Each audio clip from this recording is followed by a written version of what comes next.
ജനുവരി മാസം 11-ാം തീയതി മുതൽക്ക് 17-ാം തീയതി വരെയുള്ള ഒരാഴ്ച കാലഘട്ടത്തെ എല്ലാ രാശിക്കാർക്കും ഉള്ള പൊതുവായിട്ടുള്ള ഫലങ്ങൾ ഇവിടെ നിരൂപണം ചെയ്യുകയാണ്.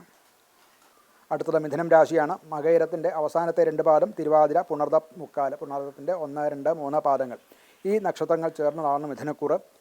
ഇവരെ സംബന്ധിച്ച് ഗുരു ലഗ്നത്തിലാണ്, വ്യാഴം ലഗ്നത്തിലാണ്. പുതിയ തുടക്കങ്ങളൊക്കെ അവർക്കുണ്ടാകും. 17-ാം തീയതി വരെ കുറച്ച് ബുദ്ധിമുട്ടാണെങ്കിലും 17-ാം തീയതിക്ക് ശേഷം ജോലി സംബന്ധിച്ചും മറ്റുമൊക്കെ ചില തീരുമാനങ്ങളും ഒക്കെ നല്ല തീരുമാനങ്ങൾ, അനുകൂലമായിട്ടുള്ള തീരുമാനങ്ങളൊക്കെ മറ്റും ഉണ്ടാകും.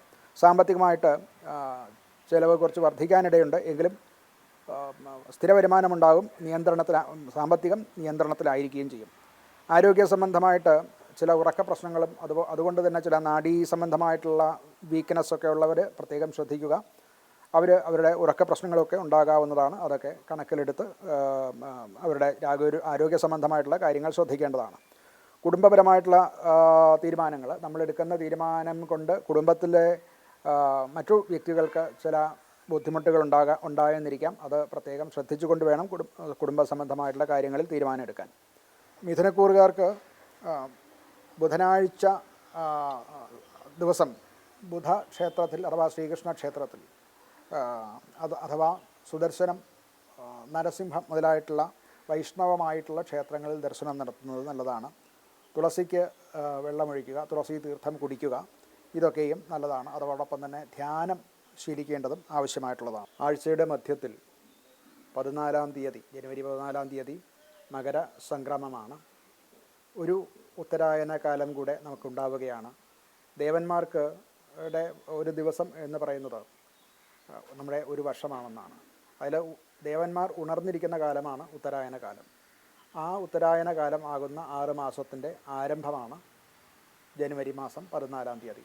ദേവന്മാർ ഉണർന്നിരിക്കുക എന്ന് പറഞ്ഞാൽ അത് പ്രപഞ്ചത്തിൽ കാണാം. അതോടൊപ്പം തന്നെ നമ്മുടെ ശരീരത്തിലും ഇതേ ദേവന്മാരും ഈ 33 കോടി ദേവന്മാരുടെ കലകളും നമ്മളിലുമുണ്ട് എന്ന് പറഞ്ഞാൽ നമ്മളിലും ഈ ഉണർന്നിരിക്കുന്ന കാലമാണ് ഉത്തരായന കാലം. ആ ഉത്തരായന കാലം നമ്മൾ ഈശ്വരഭജനത്തിനും അതോടൊപ്പം തന്നെ വളരെ ക്രിയേറ്റീവായിട്ടുള്ള കാര്യങ്ങൾക്കും ഒക്കെ ഉപയോഗിച്ചു കഴിഞ്ഞാൽ അതിൻ്റെ ഫലം ദക്ഷിണായന കാലത്തിൽ ചെയ്യുന്നതിനേക്കാൾ വളരെ കൂടിയിരിക്കും.